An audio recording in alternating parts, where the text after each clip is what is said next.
ইসলামী আন্দোলন বাংলাদেশের আমির ও চরমোনাই পীর সৈয়দ মোহাম্মদ রেজাউল করিম বলেছেন, ২৪-এর ৫ আগস্টের পর আমাদের পরিবর্তনের সুযোগ এসেছে। স্বাধীনতার ৫৩ বছরে যে পদ্ধতি ফেল করেছে সে পদ্ধতিতে আর নির্বাচন চাই না।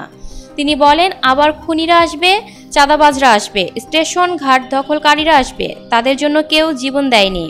রোববার ৭ সেপ্টেম্বর বিকেলে জামালপুর শহরে ফৌজদারি এলাকায় এক সমাবেশে প্রধান অতিথির বক্তব্যে তিনি এসব কথা বলেন। ইসলামী আন্দোলন বাংলাদেশের জামালপুর জেলা শাখা এই সমাবেশের আয়োজন করে। এ সময় চরমোনাই পীর বলেন, পিআর পদ্ধতিতে নির্বাচন হলে প্রত্যেক ভোটারের সেখানে মূল্যায়ন হবে। পিআর পদ্ধতিতে এককভাবে সরকার ক্ষমতায় যাওয়ার এবং ফ্যাসিস্ট চরিত্রের হওয়ার সুযোগ থাকে না।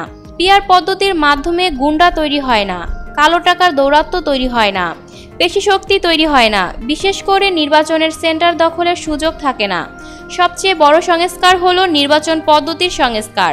তিনি আরও বলেন, ৩৫ থেকে ৪০% ভোট হওয়ার পর তারা দেশ পরিচালনা করেন, এককভাবে ক্ষমতায় যান, এরপর সংবিধানটিকে চটি বই হিসেবে ব্যবহার করেন।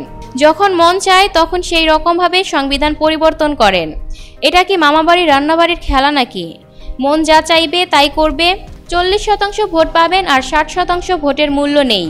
ইসলামী আন্দোলনের জামালপুর জেলার সভাপতি মুফতি মোস্তফা কামালের সভাপতিত্বে সমাবেশে দলীয় নেতাকর্মীদের পাশাপাশি বক্তব্য দেন ইসলামী আন্দোলন বাংলাদেশের যুগ্ম মহাসচিব মাওলানা আহমেদ আব্দুল কাইয়ুম, স্বাস্থ্য ও পরিবেশ বিষয়ক সম্পাদক নাসির উদ্দিন, সদস্য সৈয়দ ইউনুস আহমেদ প্রমুখ। Lucky Akter, people voice television, Dhaka.